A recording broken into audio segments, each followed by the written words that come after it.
La iconografía del viejo oeste no sería lo que es hoy sin las figuras temibles y varios héroes populares, tanto celebrados como vilipendiados a lo largo de los últimos 150 años de historia estadounidense. Estos hombres y mujeres icónicos e infames van desde bandidos beligerantes y los valientes agentes de la ley que los perseguían, hasta los vaqueros y los indígenas americanos que se turnaban para disparar tiros de advertencia al otro, hasta que todo el territorio estuvo plagado de violencia y sabotaje, por supuesto, con algunos pacificadores y héroes honorables esparcidos.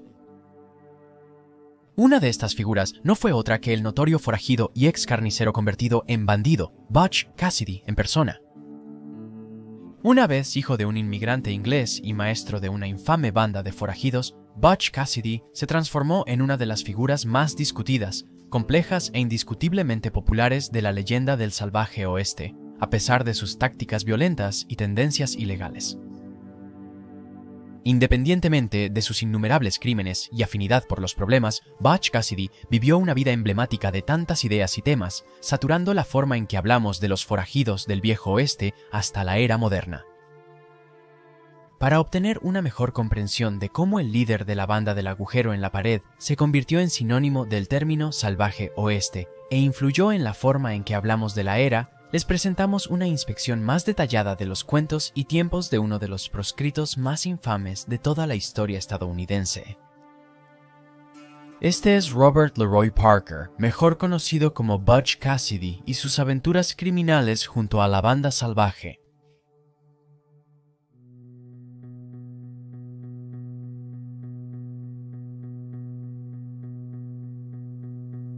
Años antes de que finalmente se le conociera por su infame apodo del Salvaje Oeste, Butch Cassidy nació bajo el nombre de Robert Leroy Parker el 13 de abril de 1866 en Beaver, territorio de Utah. Beaver era un pequeño asentamiento fronterizo de alrededor de 1000 habitantes en ese momento, y era el destino soñado para los padres de Cassidy, Maximiliano y Anne Gillis Parker. Maximiliano había llegado al territorio de Utah siendo un joven de apenas 12 años cuando el clan Parker puso por primera vez un pie en Salt Lake City en 1856. La familia se convirtió al mormonismo mientras residía en el Reino Unido, pero buscaba practicar junto con el resto de los participantes en el movimiento religioso mormón durante la primera mitad del siglo XIX. No muy detrás de Maximiliano estaba su futura esposa, Anne Campbell Gillis. Anne había crecido en Tyneside, Reino Unido, una pequeña comunidad minera de carbón en la región noreste de Inglaterra. Al igual que los Parker, los Gillis se habían convertido a la fe mormona y viajaron a través del Atlántico a finales de los 1850, específicamente para establecerse en el territorio de Utah.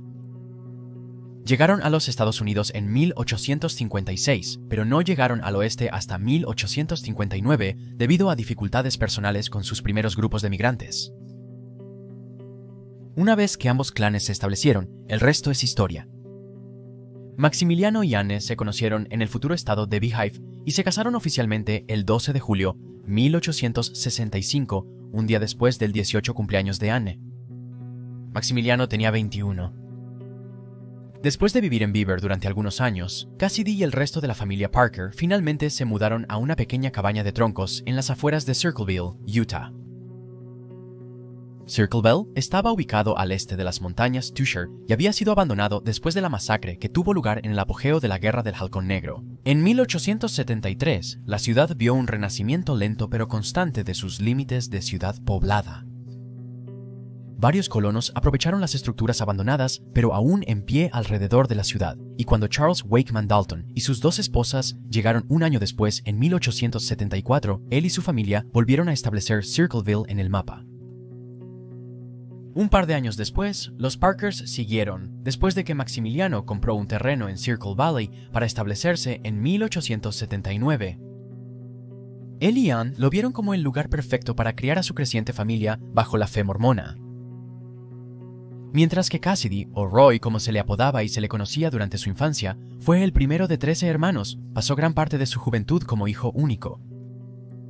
Como resultado, la mayoría de sus días consistían en tareas y en ayudar a sus padres a comenzar una nueva vida en la frontera occidental.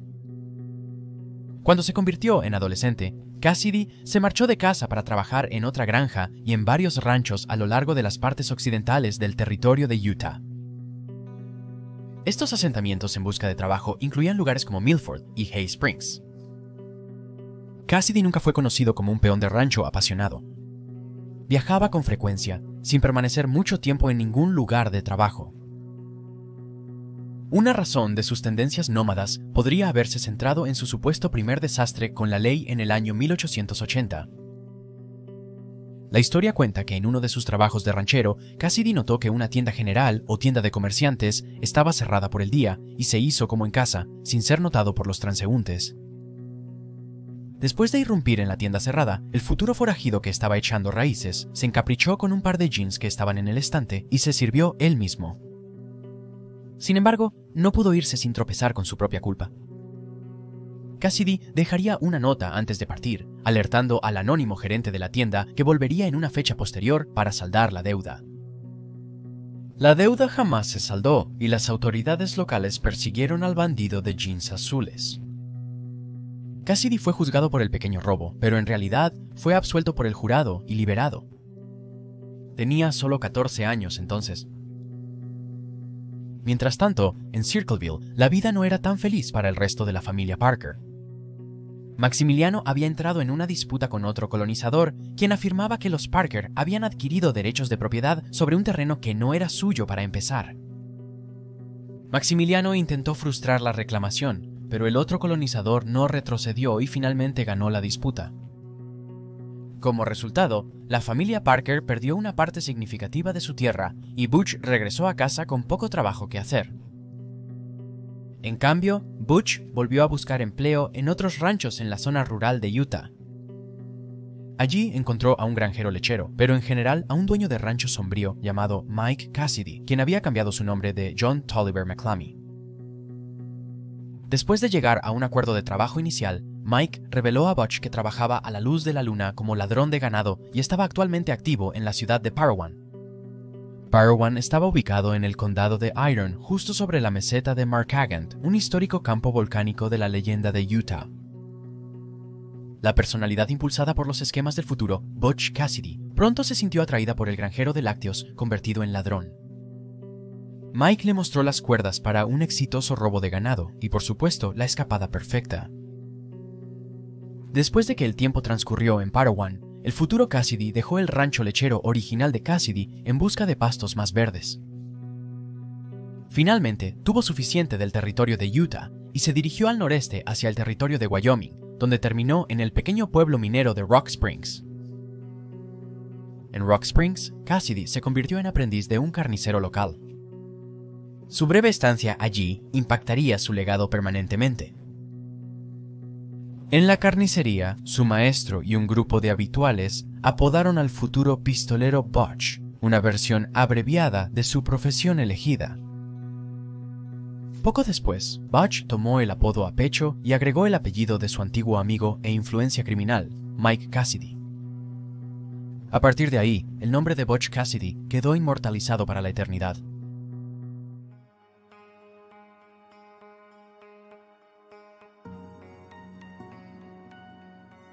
Después de que el negocio de carnicería de Butch Cassidy fracasara, decidió volver a levantarse y abandonar el territorio en busca de mejores oportunidades para ganar buen dinero y obtener beneficios.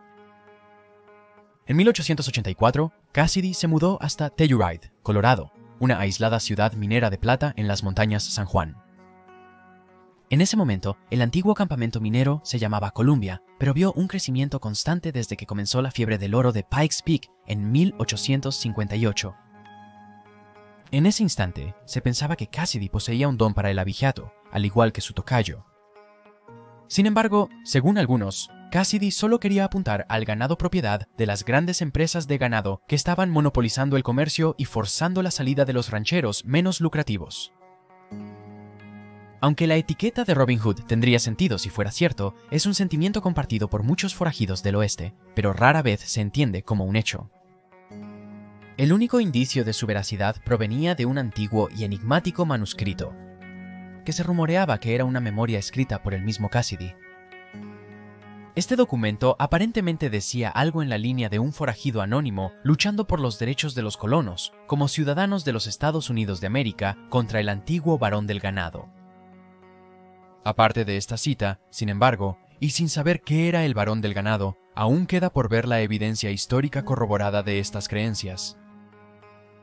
Más bien, se cree que Cassidy pasó su primera ronda en el condado de San Miguel, robando y conduciendo una manada de caballos robados para una lista de compradores desconocidos en Colorado. Al regresar a casa, su familia pensaba que se había ido a Telluride por las oportunidades en la minería de plata. Su tiempo en Telluride tampoco duró mucho, pero juró regresar algún día, ya que se familiarizó con el terreno y los residentes de la región. Durante los siguientes años, Cassidy pasó gran parte de su tiempo aprendiendo a ser un vaquero en el territorio de Wyoming y el territorio de Montana. Aquí pudo aprender más sobre cómo manejar un arma y continuar su carrera centrada en el ganado. Para 1887, Cassidy había tenido suficiente de la vida de vaquero y cumplió su objetivo de regresar a Telluride, Colorado. En una segunda mudanza, el futuro bandido conoció a otro ranchero convertido en forajido llamado Matt Warner, antes conocido como Willard Christensen. Warner poseía un caballo de carreras campeón que había estado triunfando en carreras en los territorios aledaños y Cassidy deseaba obtener parte del dinero del premio. Financió futuras carreras del caballo y la pareja dividió las ganancias a medida que más eventos presentaban a su heroico equino. Cuando no recolectaban cintas azules y recompensas en efectivo, Cassidy y Warner frecuentaban el escondite de los ladrones en el sureste de Utah. El escondite de los ladrones era un área en las estribaciones de las montañas Henry. Era increíblemente áspero y difícil de alcanzar a pie, y mucho menos en carreta o mula. Matt Warner lo había utilizado como escondite durante su inicio como forajido, y Cassidy se enteró de ello entre sus trabajos entre Telluride y Green River, Wyoming. Finalmente, las mentes intrigantes de Warner y Cassidy se unieron para finalmente lograr su primer gran golpe. El 24 de junio de 1889, el dúo dinámico regresó a su territorio en Telluride, Colorado, esta vez con la presencia de dos hermanos bandidos, Tom y Bill McCarty. Los McCartys eran ladrones de ganado y habían conocido a otros criminales a lo largo del famoso Sendero de los Forajidos. El objetivo de los cuatro hombres era el Banco del Valle de San Miguel, recientemente adquirido por el astuto empresario Leopold L. Nun. El aumento en las tenencias de efectivo convirtió al instituto financiero en un objetivo lucrativo. Cassidy y Warner pasaron las semanas previas al robo estudiando el edificio de arriba a abajo. Cuando llegó el día, los cuatro bandidos robaron con éxito más de $20,000, equivalente a unos $655,000 en tiempos modernos. Sin un tiroteo ni violencia de la que hablar, Cassidy, Warner y los McCartys se largaron de Telluride y volvieron a cruzar la frontera de Utah. Con un equipo de rastreadores hambrientos siguiéndoles de cerca, los forajidos se adentraron en la naturaleza, utilizando las cumbres rocosas y los profundos valles de Roberts Roost para huir de su captura, incluyendo un rancho de bandidos cercano conocido como el Carlisle. La estrategia resultó efectiva, ya que las fuerzas del orden ondearon la bandera blanca y dejaron a Butch Cassidy y a la compañía fuera de peligro. Regocijándose en su nueva gloria criminal, Butch Cassidy se alejó de los grandes golpes desde finales de 1889 hasta 1890. Ese año, finalmente hizo buen uso de su parte del botín de Telluride y compró un terreno en las afueras de Dubois, Wyoming. Dubois era un antiguo territorio de Cassidy en sus días de lucha de caballos y conocía bien la tierra. Transformó su propiedad en un rancho funcional que más tarde lucharía por obtener ganancias. Sin embargo, no fue el negocio en Dubois lo que atrajo a Cassidy, sino más bien la distancia que separaba una formación geológica especial frente a él, Hole in the Wall, Wyoming. Hole in the Wall era una característica única de la madre naturaleza, un paso remoto ubicado en el corazón de las montañas Big Horn. Sirvió como un escondite creado por la tierra para los forajidos, y cuando Cassidy incursionó en la propiedad, su potencial completo aún no había comenzado a explorarse. Más bien, Cassidy y los otros ladrones de Telluride se encontraron en Browns Park, otro escondite de forajidos ubicado en el Río Verde de la frontera de Wyoming. Cassidy tenía cierta familiaridad con la región que se remonta a su mandato de vaquero. Después del Río Verde, los hombres se trasladaron más al oeste hasta Lander, Wyoming, antes de finalmente abrir camino en el ahora infame y legendario Sendero de los Forajidos. El Sendero de los Forajidos, cuyo nombre se deriva de las populares rutas de migración de carretas, como el Camino de Oregon, comenzó aproximadamente en México y llevó al norte a través del suroeste de los Estados Unidos, hasta Utah y Wyoming, antes de terminar en el corazón de Montana. El Sendero de los Forajidos era más un camino errante invisible que una ruta definida o un sendero despejado. Era más una red de escondites y tierras de cultivo para los enemigos fronterizos. Después de una serie de pequeños golpes durante unos años, Butch Cassidy haría que una de sus relaciones más infames cobrara vida. En 1894 conoció a las hermanas forajidas Ann y Josie Bassett y específicamente entabló un romance con la misma Ann. La pareja se conoció cuando el padre de Ann fue contratado para proveer caballos y carne al rancho de Cassidy. Su relación floreció, pero pronto enfrentó un obstáculo. A pesar de hacerse un nombre organizando escondites, Cassidy no pudo evitar completamente a las autoridades en sus primeros días como forajido. Poco después de establecer el agujero en la pared, terminó en una pequeña celda de prisión en la prisión estatal de Wyoming en Laramie, Wyoming. Fue arrestado por dirigir un negocio de protección para ranchos locales en el área y por múltiples robos de caballos. Su juicio fue rápido y Cassidy fue condenado a 2 años en la prisión estatal. Cassidy estuvo encarcelado solo 18 meses antes de ser liberado a principios de 1896. El gobernador William Alfred Richards le otorgó un indulto en ese momento. Tibio salió de prisión con la intención de cambiar, pero rápidamente volvió a robar ganado. Esta vez estableció su base de nuevo en su hogar de Utah, a lo largo de la frontera de Arizona. Mientras reavivaba sus conexiones a lo largo del camino de los forajidos, Cassidy realmente inició otro romance, pero esta vez con Josie, la hermana mayor de Ann. La historia relata que este noviazgo acabó más pronto que el primero, y Cassidy optó por regresar con Ann.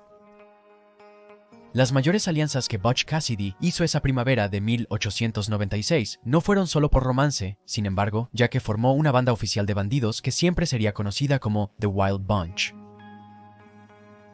The Wild Bunch estaba liderada por Cassidy, William L. Settley, Harvey Kid Curry Logan y Ben Tall Texan Fitzpatrick. Más tarde se unirían Harry Trace, Will News Carver, George Flatnose Curry y más tarde el protegido de Cassidy, Harry Alonso Longabog, mejor conocido como el Sundance Kid. Sin embargo, antes de su alianza oficial, Cassidy realizaría otra travesura perfectamente planeada. Esta vez se presentó en forma de un robo de banco, ubicado en el corazón de Montpelier, Idaho. Estuvo acompañado de Elsie Kid Curry y el forajido rebelde Bob Meeks. Juntos, observaron la plaza de Montpelier durante semanas, aprendiendo sus entresijos. Con un tiempo perfecto, la banda salvaje realizó un atraco exitoso, obteniendo más de $7,000. Necesitando calmarse, cada miembro tomó su propio rumbo. Cassidy huyó a Iowa antes de escapar más al este en Michigan. Esperando al forajido en Michigan estaba un antiguo adversario, un viejo sheriff adjunto que quería a Cassidy por una serie de crímenes en el oeste de Wyoming. Afirma haber evitado por poco la captura por el sheriff después de que se encontraron en un hotel local, evitando al agente de la ley antes de que pudiera identificarlo. Cassidy se dirigió nuevamente hacia la frontera del oeste.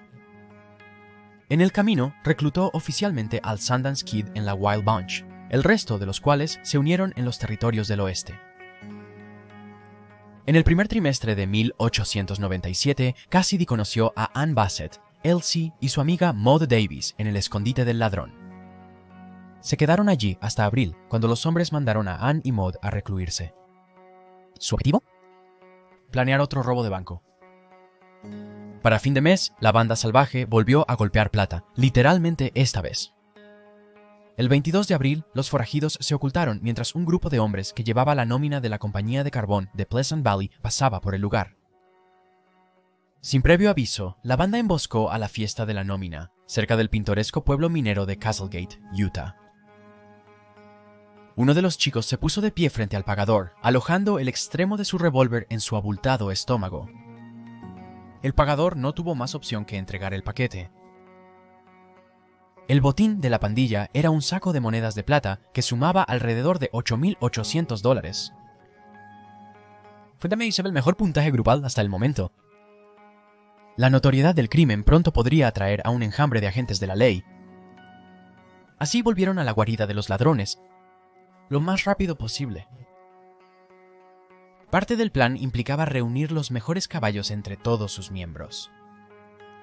Algunos de ellos habían adquirido caballos muy resistentes. Montando a máxima velocidad durante horas sin fin, estos equinos rápidos como un rayo fueron fundamentales para el éxito del robo. Según la leyenda, la mayor parte del botín de la puerta del castillo fue enterrado cerca de Robbers Roost, en el centro del camino del forajido. Hasta el día de hoy, no se ha recuperado dicho tesoro. Con los bolsillos más vacíos de lo esperado, Cassidy huyó a esconderse en el norte de Wyoming. Allí, trabajó brevemente como peón de rancho con un terrateniente anónimo. Mientras el infame líder de la banda se ocultaba como un vaquero reformado, el resto de la banda salvaje no podía permanecer inactivo indefinidamente. 2 meses después de Castlegate, 6 forajidos asaltaron un banco en el pequeño pueblo de Belle Fourche, Dakota del Sur. La ausencia de Butch Cassidy en el robo de Belle Fourche fue sentida intensamente por la tripulación, liderada por Kid Curry, el niño Sundance, y el nuevo recluta Tom O'Day. El robo mal planeado tuvo varios contratiempos y la banda solo logró llevarse unos $97. Es decir, todos excepto O'Day y otro miembro menor de la banda, Walt Putney. O'Day intentó evitar ser capturado, refugiándose en el baño de un salón, pero pronto fue descubierto y encarcelado. Putney corrió la misma suerte, pero los dos quedaron libres de culpa cuando se desestimaron los cargos o el jurado los absolvió por falta de evidencia. No sería hasta la primavera tardía de 1899 que Butch Cassidy saldría de su escondite y volvería a la luz pública junto con el resto de la banda salvaje. Esta vez, el foco de atención se sobrecalentó y la persecución más intensa de la banda comenzó. Todo comenzó con Cassidy liderando el cargo en un enorme robo planeado para golpear el vagón de pasajeros del Overland Flyer en el ferrocarril Union Pacific en Wilcox, Wyoming. El atraco estaba programado para el 2 de junio y todo salió según lo planeado. The Wild Bunch abordó el tren con máscaras hechas de servilletas de restaurante, presuntamente robadas de la casa Harvey. Asaltaron a la mayoría de los pasajeros y después de abandonar el tren huyeron con una suma de 5 cifras. Dependiendo de con quién hables, la cifra varía entre $30,000 y $50,000. Eso es más de 1.800.000 en tiempos modernos cuando se ajusta por inflación, una ganancia lucrativa raramente vista en la última parte de la era del salvaje oeste. En este punto, ya había presión para todos los que conspiraron con la banda salvaje. El robo del Overland Flyer dañó las cuentas bancarias de algunos ricos y poderosos, y la notoriedad de la banda se disparó como solo el dinero puede forzar. Una gran cacería humana tuvo lugar, involucrando a muchos agentes de la ley prominentes activos en la frontera. A pesar de su pedigrí, la cuadrilla no pudo rastrear a un solo miembro de la banda y pasó a otras recompensas. Algunos oficiales de menor rango resultaron heridos. Un día de junio de 99, Kid Curry y su compatriota de la banda salvaje, Flatnose, participaron en un tiroteo con un par de autoridades. Uno de esos hombres era el sheriff Joe Hazen, asesinado a tiros por un criminal Curry. Corrió la voz por el pueblo de que un agente de la ley había sido derribado por la banda salvaje y finalmente llegó a los oídos del pionero y aficionado a los explosivos Bell Speck. Speck transmitió la noticia al asesino a sueldo de la Agencia Nacional de Detectives Pinkerton, Tom Horn. Horn luego se lo comunicó a Pinkerton, quien envió al legendario detective y cazador de recompensas Charles Seringo para rastrearlos y capturarlos. Seringo utilizó a la madre del sobrino de Kid Curry, Elfie Landusky, en un intento por rastrear y localizar a Butch Cassidy y la banda salvaje. La persecución de Seringo duró un periodo de 4 años de encuentros cercanos y casi conclusiones, pero no pudo evitar que los forajidos se le escapasen de las manos en el último momento. Incluso con la presión adicional aplicada a la banda a nivel nacional, la banda salvaje pronto se reagrupó de nuevo. A pesar del asesinato del sheriff Hazen, Cassidy y su grupo estaban resueltos a retomar el sendero de los forajidos nuevamente. Su siguiente gran golpe llegó solo un mes después del golpe al Overland Flyer, el 11 de julio de 1899. Elsey y miembros de la banda salvaje robaron un vagón de tren del ferrocarril Colorado y del Sur cerca de Folsom, Nuevo México. Como en muchos de sus robos previos, Cassidy fue el cerebro tras la operación. Aunque no estaba presente en la banda durante el robo en sí, él planeó todo el asunto. Los mejores del Wild Bunch, LZ y News Carver, junto con el infame forajido Sam Ketchum, acamparon en el cañón seco de los desiertos del noreste de Nuevo México por orden de Cassidy. Cuando llegó el momento adecuado, descendieron sobre los vagones de Colorado y Southern y se llevaron otros $50,000 en botín. La policía local estaba preparada y rápidamente formó una cuadrilla que los perseguiría hasta Cimarrón, Nuevo México, un punto de encuentro para los enemigos de la frontera. Incapaces de deshacerse de los agentes, la banda salvaje decidió contraatacar. Ellos también estaban bien preparados, con rifles de primera línea, pólvora sin humo y munición interminable a cuestas. No solo eso, sino que la cuadrilla solo estaba equipada con armas de pólvora negra e inmediatamente delataron su posición una vez que comenzaron a disparar bajo el sol del mediodía. A pesar de sus ventajas tácticas, los rezagados de la banda salvaje no pudieron derribar a los agentes de la ley. Carver se escapó a caballo, mientras que Elsey y Ketchum resultaron heridos en el tiroteo. Este último fue tomado como prisionero cuando finalmente se asentó el polvo. Ketchum murió 2 semanas después, el 24 de julio, debido a la gangrena que desarrolló en la penitenciaría de Santa Fe. Y la casa de Elsey Lay tampoco murió con un susurro, ya que 2 de los hombres de la ley, incluyendo al estimado sheriff Edward Farr, fueron asesinados en el tiroteo de Cimarrón. Finalmente, Elsey fue arrestada el 16 de agosto de 1999 y condenada a cadena perpetua. Con uno de sus mejores hombres tras las rejas, la segunda mitad de 1899 resultó en que Cassidy hiciera un movimiento que nadie vio venir. Según informes, el líder delincuente se reunió con el gobernador de Utah, Haber Wells, para discutir las condiciones de una amnistía. El gobernador Wells no pudo prometer tal cosa, pero recomendó a Cassidy que se reuniera con la dirección de Union Pacific Railroad, quienes habían presentado la mayoría de las denuncias penales en su contra y contra el Wild Bunch. Cassidy tomó la sugerencia en serio y se mostró abierto a las ofertas del presidente de Union Pacific, A.H. Harriman. Harriman propuso un indulto para Butch Cassidy, declarando que retiraría todos los cargos contra su banda si prometían dejar de robar trenes. Incluso con una advertencia del gobernador de Utah, Cassidy simplemente consideró el indulto antes de rechazar la oferta, sabiendo que no sería capaz de cumplir su parte del trato a su debido tiempo. Unos meses después, tras el cambio de siglo en febrero de 1900, la ley comenzó a alcanzar a los miembros restantes de la banda salvaje. El hermano de Kid Curry, Lonnie Logan, fue asesinado en un tiroteo con las autoridades fuera de la casa de su tía, mientras que su primo, Bob Lee, fue arrestado y encarcelado en Wyoming. Exactamente un mes después, el 28 de marzo, Flatnose y News Carver fueron detectados por una cuadrilla de policías en St. John's, Arizona. Habían usado por error parte del efectivo del atraco al Overland Flyer del verano anterior, alertando al banco sobre su posición. Tanto Flatnose como Carver lograron escapar ilesos, pero no antes de matar a los ayudantes del sheriff Frank Lasser y Andrew Gibbons. Durante las siguientes 2 semanas, ambos hombres continuaron sus caminos por separado, mirando constantemente por encima del hombro. Esta era la costumbre cada vez que ocurría un altercado que involucraba a miembros de la banda salvaje. El burdel de Fanny Porter en San Antonio, Texas, era un escondite adicional para la banda, además de Robbers Roost y Hole in the Wall.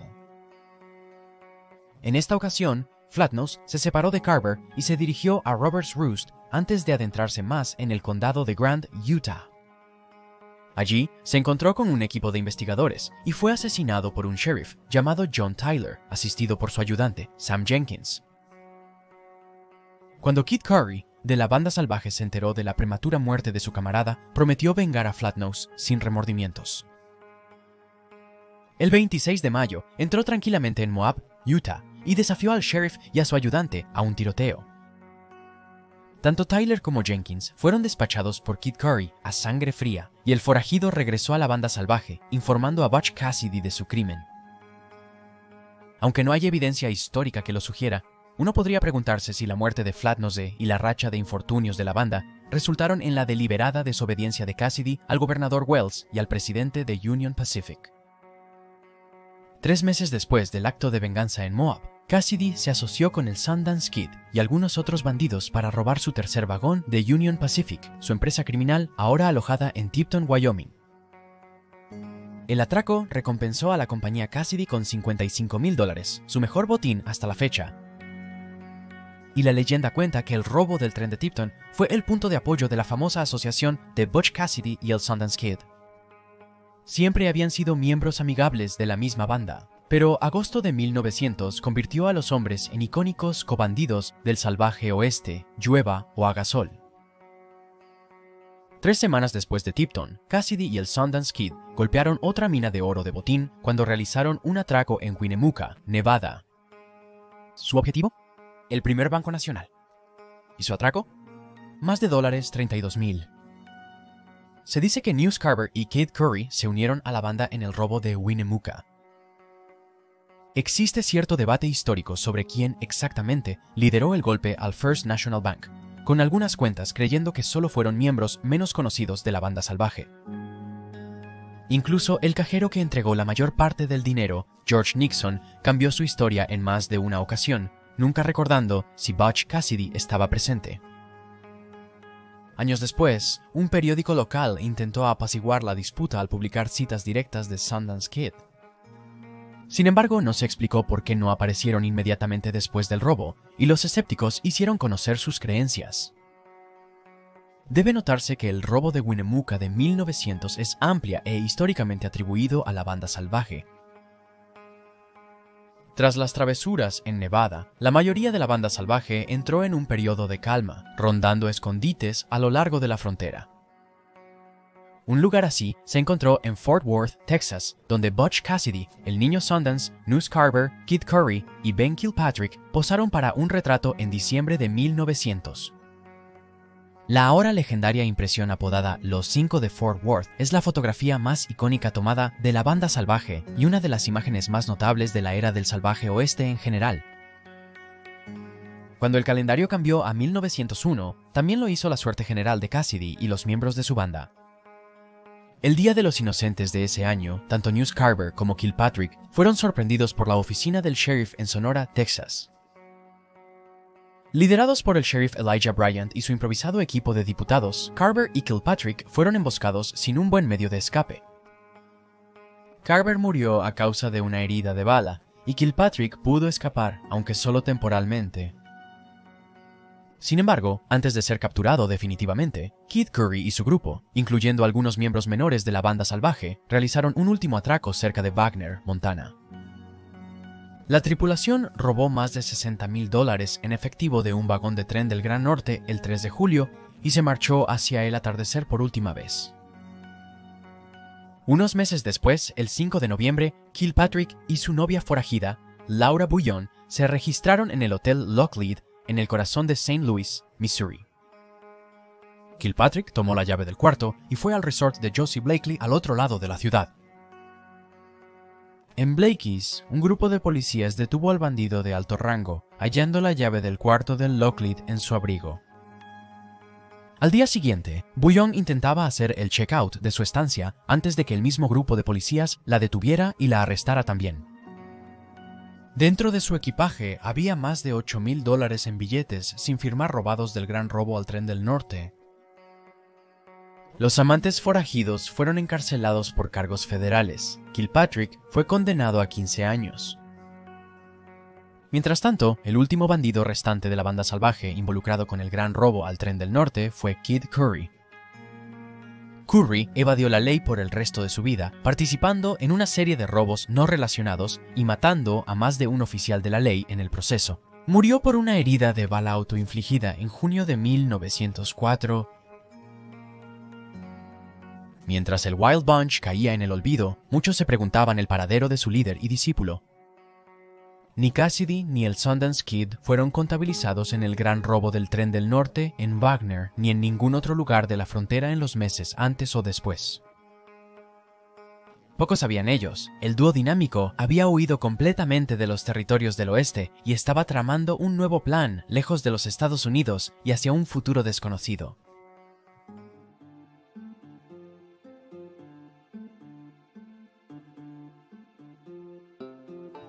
Para el invierno de 1900, Butch Cassidy notó que las cosas estaban cambiando. La mayoría de la banda salvaje seguía libre, pero él sabía que era cuestión de tiempo antes de que fueran encarcelados. El forajido era un maestro en planear cómo irrumpir en la escena de los bandidos. Y casi era igual de bueno tramando cuando era hora de salir, también. En febrero, Cassidy expresó su pesimismo al Sundance Kid sobre futuros crímenes en los Estados Unidos. Hicieron su despedida irlandesa y huyeron directamente a la ciudad de Nueva York, acompañados solo por Etta Place, la conocida compañera del Sundance Kid. El 20 de febrero, el trío adquirió 3 boletos de barco con destino a Buenos Aires, Argentina.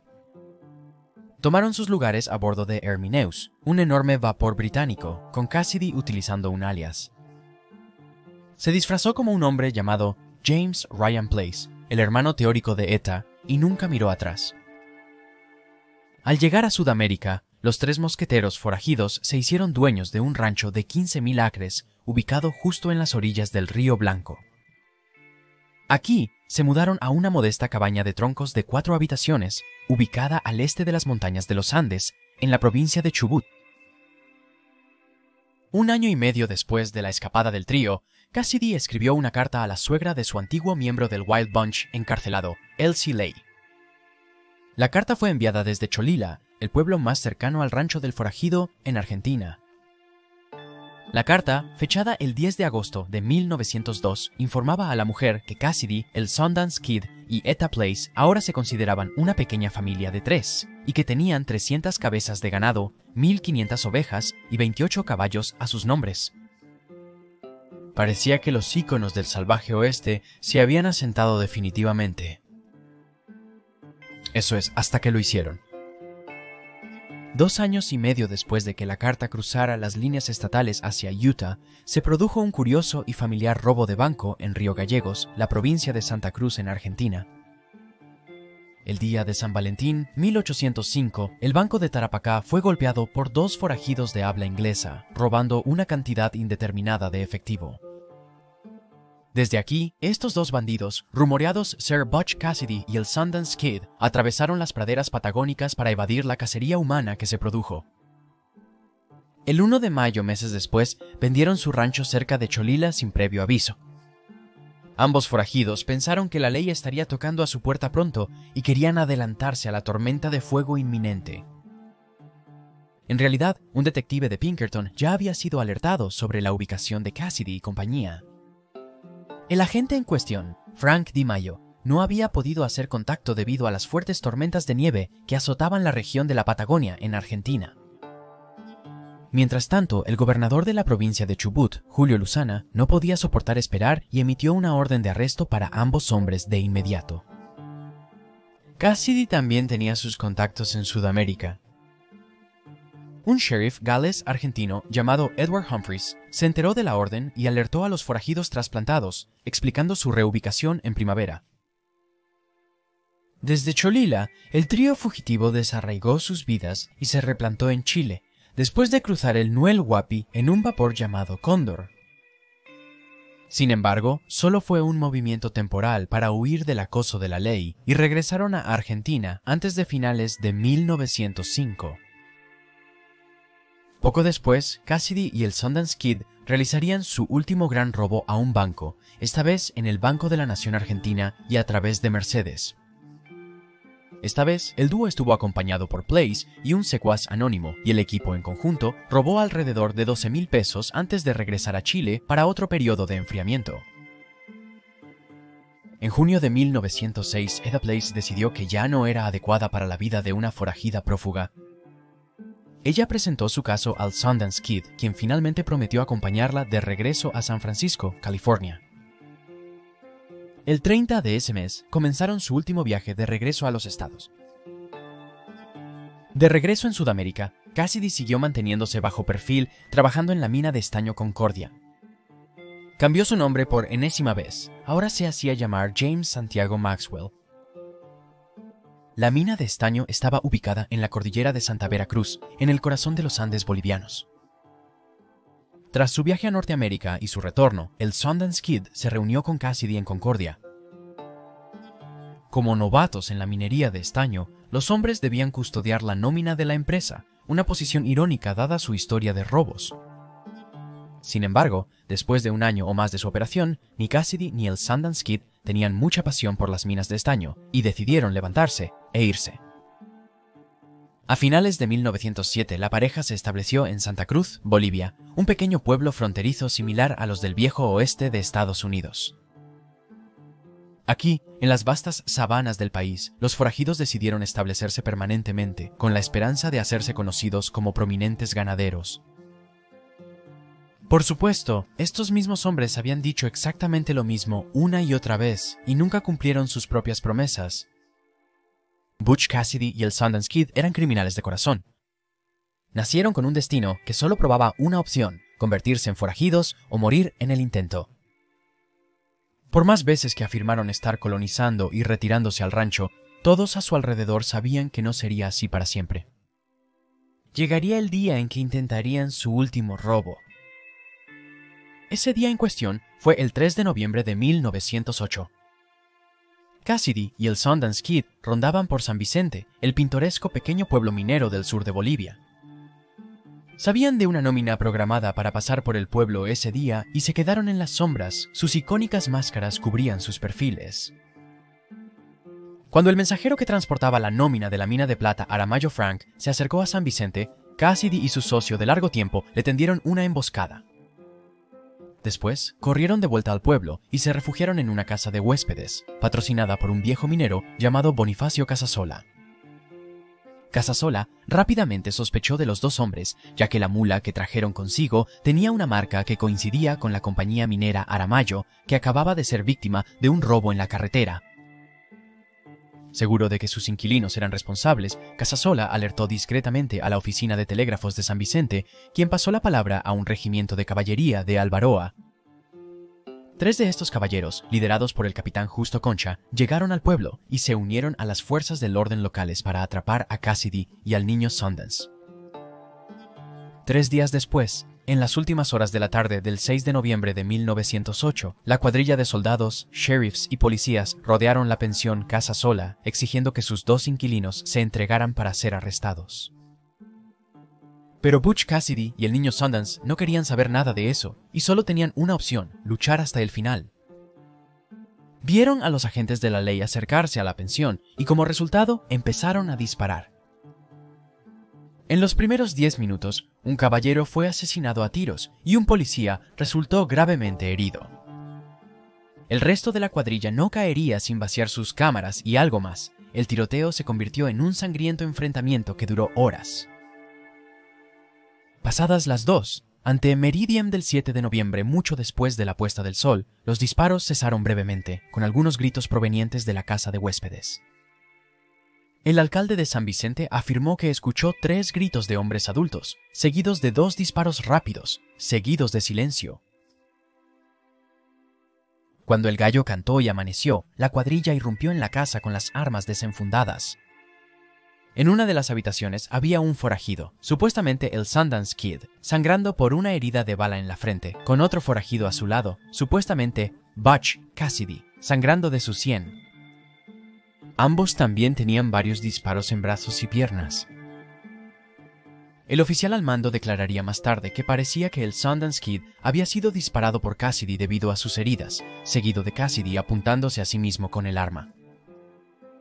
La policía estatal llegó pronto a la escena del crimen e identificó a ambos bandidos como los hombres que robaron al mensajero de nómina el 3 de noviembre. Desafortunadamente, sin embargo, eso fue hasta donde llegó el proceso de identificación. Los agentes bolivianos no pudieron dar nombres de los forajidos y sus identidades reales quedaron sin revelar. Un par de días después, los cuerpos de cada hombre fueron enterrados en un cementerio en San Vicente. A través del tiempo se han realizado esfuerzos para exhumar estos cuerpos y analizar su ácido desoxirribonucleico. Sin embargo, ninguno de los restos desenterrados por los investigadores ha coincidido positivamente con los descendientes de Butch Cassidy o Harry Langevin. Debido a que los destinos de las dos figuras icónicas de la historia de los Estados Unidos se perdieron en la confusión, los rumores han girado durante décadas sobre el resultado real del tiempo que Cassidy y el Sundance Kid pasaron en Sudamérica. Según algunas versiones, los dos célebres bandidos no murieron realmente en Bolivia. Cassidy se levantó y huyó a Europa, donde se hizo una cirugía de reconstrucción facial para ocultar su identidad.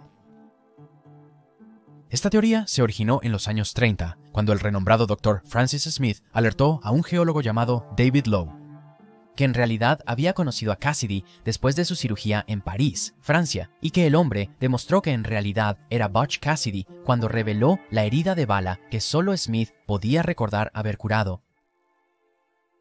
Otra afirmación sobre la supervivencia de Butch Cassidy fue iniciada por su antigua aventura Josie Bassett. Bassett dijo que Cassidy la visitó en los años 20 y vivió en los Estados Unidos hasta 1945, cuando murió en Johnny, Nevada. Reclamaciones similares fueron hechas por los residentes de la ciudad natal de Cassidy, en Circleville, Utah. Los residentes allí creían que Cassidy vivía y trabajaba en ranchos en Nevada, pasando por Circleville de vez en cuando para visitar a su viejo. La teoría de que Butch Cassidy estaba vivo y bien durante los años 20 ha persistido incluso hasta la era moderna. Los residentes de Baggs, Wyoming, un lugar cerca del territorio de la banda salvaje, creen que vieron a Cassidy visitar en 1924 conduciendo su propio Ford Modelo D.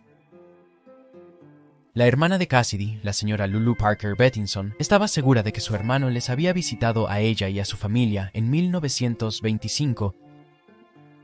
Su historia cuenta que Cassidy sorprendió a su hermano, Mark Parker, en la ciudad un día y lo recogió en su nuevo automóvil Ford. Los hermanos manejaron juntos hasta la cabaña de su padre, donde Bettinson residía en ese momento. Según ella, Maximilian Parker miró a su hija y dijo: «Apuesto a que no sabes quién es este.